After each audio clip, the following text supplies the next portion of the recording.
In the last video, we implemented get and set for our CodeCrafters Redis implementation written in Zig.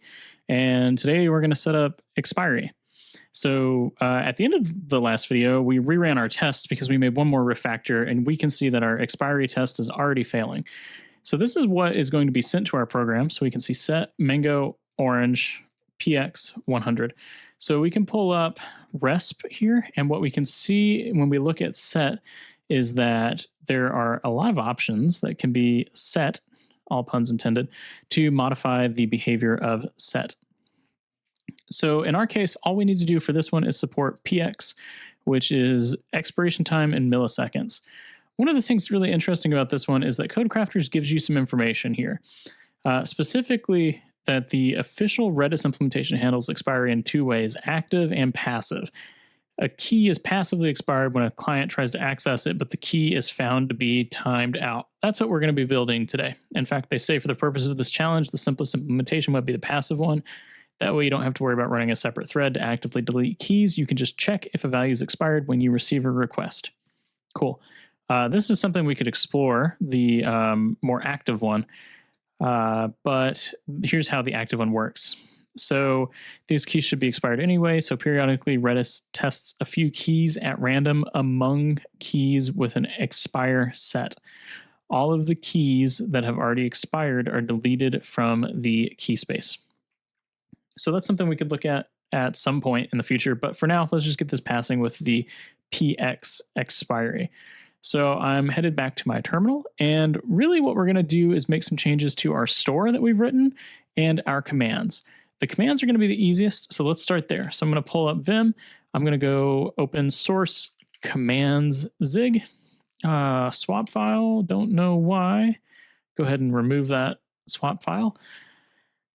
You shouldn't, and if that was really weird to you and you don't use Vim, you just ignore it, but no one else should have a swap file issue there. I'm not sure why I do. Yeah, really random tangent, sorry.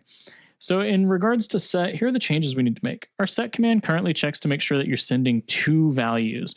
That's technically not true anymore because you're going to be sending something like set, and then your first value would be like foo, and your second value would be bar. But now we have this px value, right? So we need to approach that. One more thing before I forget, I don't know if this is intentional or not, whether Redis makes this intentional or not, or whether this is the way that CodeCrafters does it. I think it is the way that Redis does it because the Redis CLI would send it this way too. The key thing though is that the value for px is sent encoded as a string. So if you, like me, had assumed your parser would parse it into an integer or a double, it won't. If anyone knows why it is sent as a bulk string, I would love to know, as it seems weird. I'm going to upvote that. I agree. But we'll just make sure that we're working with it as a string, which means we got to do some parsing on our end as well. Okay, so we know that that's what our set function can look like. So we can't check that the length of values is 2. We have to say, hey, if it's less than 2, it's invalid because we know we need at least a key and a value. Anything else, icing on the cake. So with that in mind, we have our key and we're going to switch on our key. But before we do, we can do a couple more things. We essentially need to find the px, and then we need to get the, double comments there. We need to get the value that belongs to px. So this will actually be pretty straightforward. What we can do is we can use a range here. So we can do for 0 to self values.length -1. We can capture I, and then we want to do something with it. So why self values -1? Well, the short and sweet is that we're going up to everything except the last value because the last value will be a value in the case of the px. So if what's a better way to explain this? I think maybe if I type it out here. So set foo bar px 100. We obviously don't need to go to this last one. We're looking for the key px, and it's not going to be the last one. If it is the last one, then we don't actually have a value for the px, then we get into, I guess, undefined behavior in that case. Maybe it's defined. So in our case, we can just go to the, not the last one, but the second to last one. So with that in mind, what we can do here is in our for loop, we can say const v is equal to self.values sub I. We'll get our value, and we want to say if the value is px, then we need to do something with it. So in our case, we can switch. We're also, yeah, okay. So switch self values I plus 1. Sorry, I was thinking through that for a second. Basically, if we get a value that's px, we know the next one is the actual value we want. So we're going to switch on that. I'm going to assume that maybe we should support the integer case. So what we can do here is get our expiry, and we can set our expiry. So I probably need to define this somewhere. So let's go ahead up here and say var expiry is going to be a U64, because you can't have a negative expiry, I believe. That also seems like undefined behavior, but maybe it is defined, and maybe that's something we need to support. For now, let's just go down the path of a U64 instead of like an I64 or something. Okay, so we have our expiry. In this case, we need to set it. So this value that our parser gives us, though, is an I64. So we're going to use the as built in for type coercion. This cast is allowed when the conversion is unambiguous and safe, and is the preferred way to convert between types. Is it safe? Is it?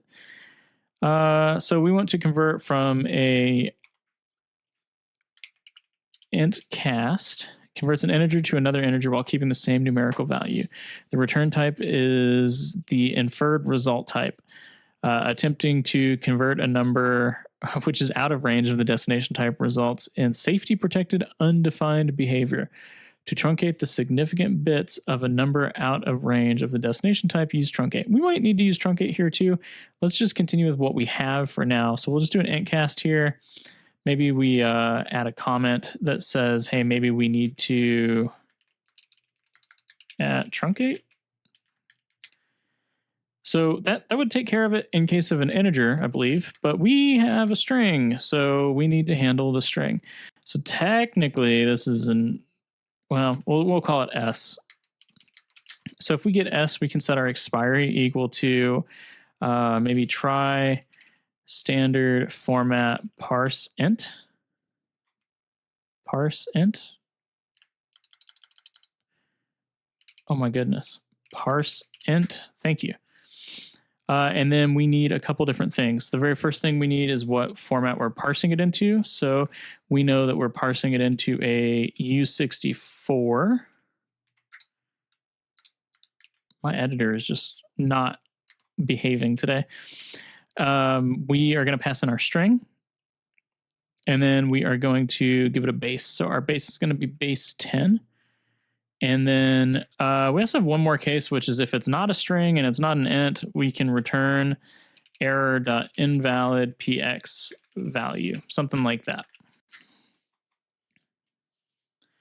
Okay. Tons of issues. Let's see what these are. Oh, that should not be a semicolon. Wow, were all of those because that was a semicolon? That is the case. Okay, so basically we are now setting our expiry. Now where this gets trickier is that we need to actually pass this into the store. So I think the simplest way to do that from this perspective would be to provide an optional expiry to the store, like so. So now that we've done that, what we can do is we can actually go to our store. And we have our dinit method. I didn't commit that from last time. I need to commit that. We'll just commit it as part of this one. So yeah, so time is equal to, and then we need to import, actually time's a part of the standard library, so time. Now that we've done that, we're going to define a new struct here.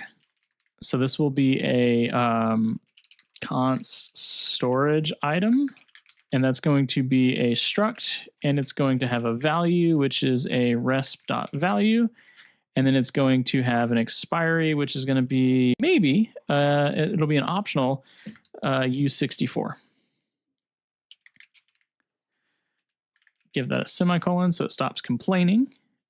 And now that we have our storage item type, we can go in and convert where we are using our string hash map to, instead of pointing to a resp value, instead point to a storage item. So we have, there's one right there. Whoa, what did I do there?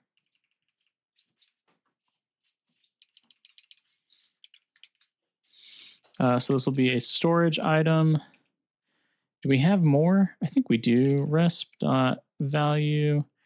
Yeah, so will get still return a resp.value? That's a good question.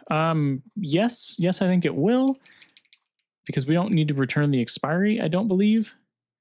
And then also will set still take in a resp value. Yeah, it will take in a resp value because we're passing in the expiry with it. So the expiry is going to be a optional U64. So feel pretty good about that. And then what we need to do is, instead of working with these as resp values, we need to wrap them with the expiry information and then save that or store that into our map. So what we can do is, right after we dupe this value, because we'll still need to dupe it, we can say var val is equal to storage item. The value is equal to the dupe value. And then the expiry is null. Oh, no. Expiry, my goodness. Expiry is null. Okay, cool.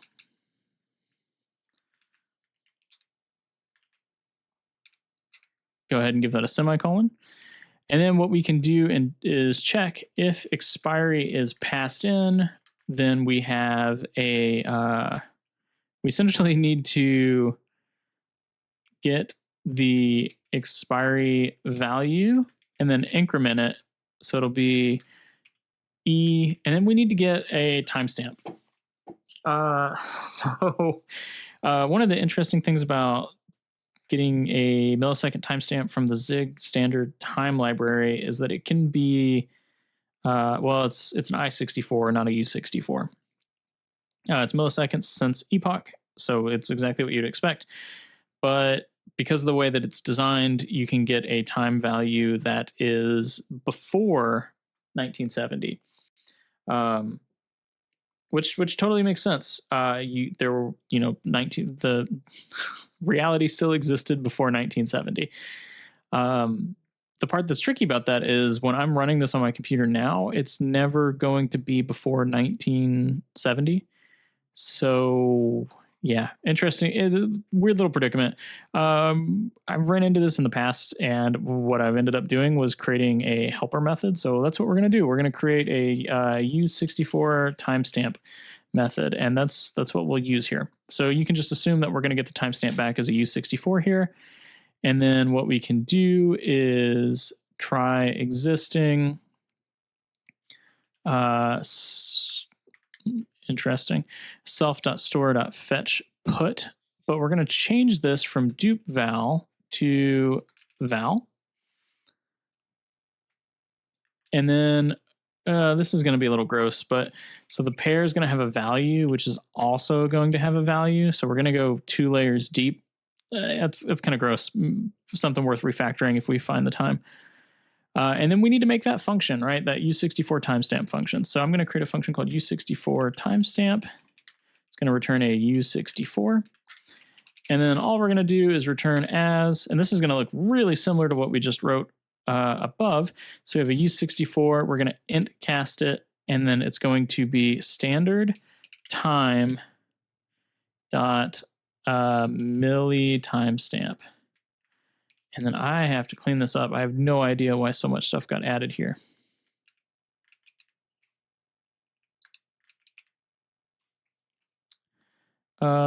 Needs one more. Oh, why is there a P here? How did that happen? Interesting. Okay, so that gives us our U64 timestamp. That should get our set method going. Things get a little trickier though, right? We're not just setting things with an expiry, we're getting things that could be expired. So in the case of our get method, we need to make some changes too. So we're saying self store get with a key. That's going to be the same, But what we need to do before we actually return the value is check. So if we have a value, we're going to run this code. We're going to go ahead and capture the storage item like so. And then we want to check if the value expiry, so we can capture expiry.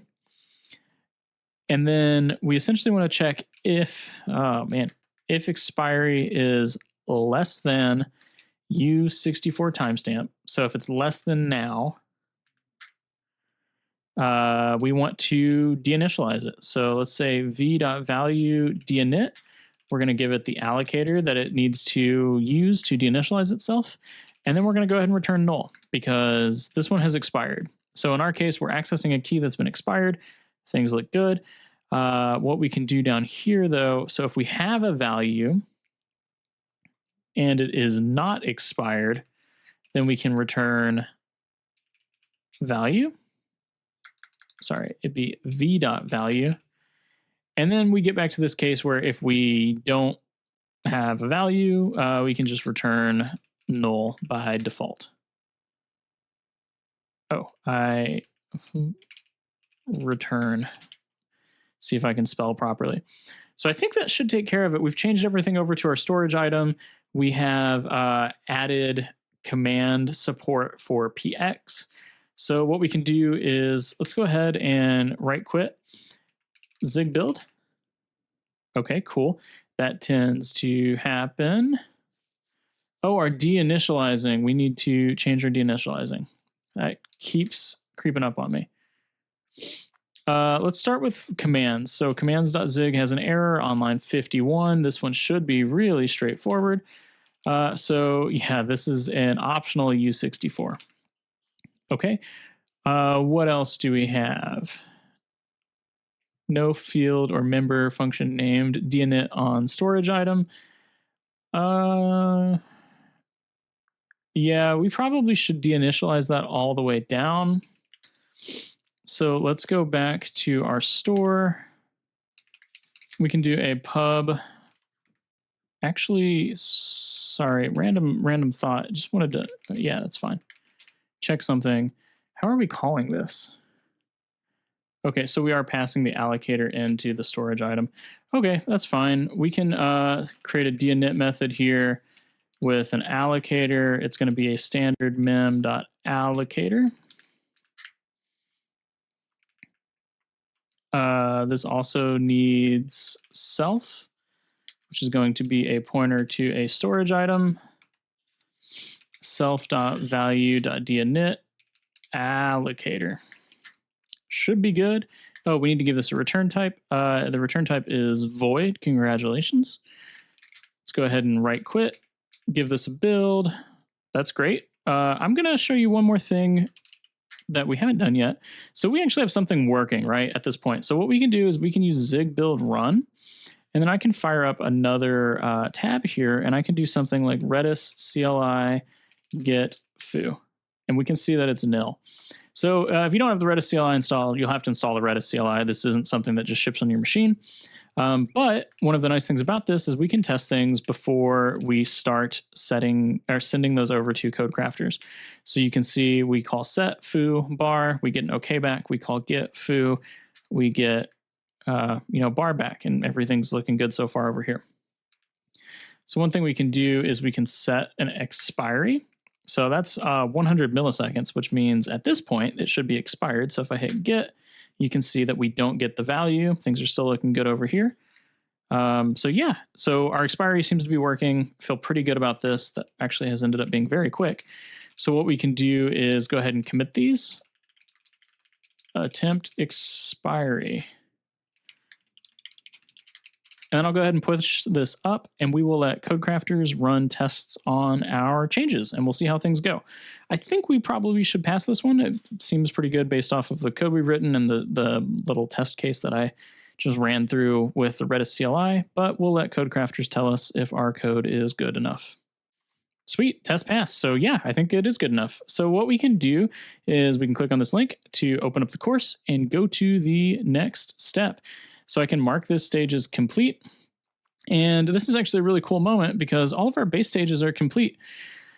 What this means, if you're unfamiliar with code crafters, is that you can customize the order in which you want to complete the remaining challenges. So you can choose the extensions and then also customize the order. So if we want to jump straight into transactions, we can jump straight into transactions. If we want to jump straight into streams, we can jump straight into streams. Same with replication, same with RDB persistence. This seems maybe the most interesting to me, so that might be what we do next. But you can choose the extensions you want to do and the order you want to do them in. And then you can even vote on future extensions. So supporting RESP3, PubSub, that seems neat. AOF persistence, supporting lists. You notice we haven't actually done anything with lists yet. So yeah, these are additional stages that can be added to that repository, and you can add or remove them at any point in time. So with the base complete, what this means for me is that I will probably slow down on this series a little bit. There's some other things I want to work on and do, but I do want to tackle at least RDB persistence. So at some point in the future, we'll knock those out too. That might be a fun exercise when Zig 0.14 comes out, and then we can see what it looks like to update everything we've written to 0.14 and then knock out this next set of modules. So if that sounds like something you're interested in, don't forget to subscribe to the channel and check out the playlist. Make sure you haven't missed any of these videos. Besides that, this repo is public, so you'll have access to it. I'll put a link in the chat below. And if you are at this point and you have finally decided you want to continue to actually follow along and write this out yourself, don't forget you can sign up with my link for Code Crafters. And if you decide to convert to a paying customer, which there is no pressure to do, you get 40% off of your purchase. That being said, their free tier, I ended up using their free tier for months before, before I stopped using their free tier. So yeah, if that's something you're interested in, check the comments below. Thanks and have a great day.